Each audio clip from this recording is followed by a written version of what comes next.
have to ruin. Be careful, don't drop it. Who'd have the white one? Anyone? Who'd have pink one? I have another question. What?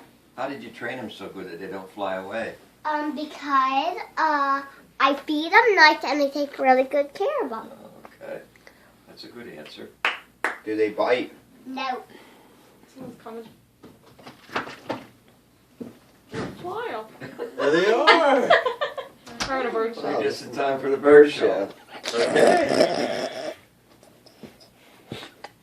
You can have two pink ones. Okay. And two. Who'd have three? Well, tell 'em how Don't you about need that one? famous bird. So you can talk about it. Everyone's gonna tell about what you're gonna do. Mine's gonna be about a famous bird. Okay? Now which one? It's your turn.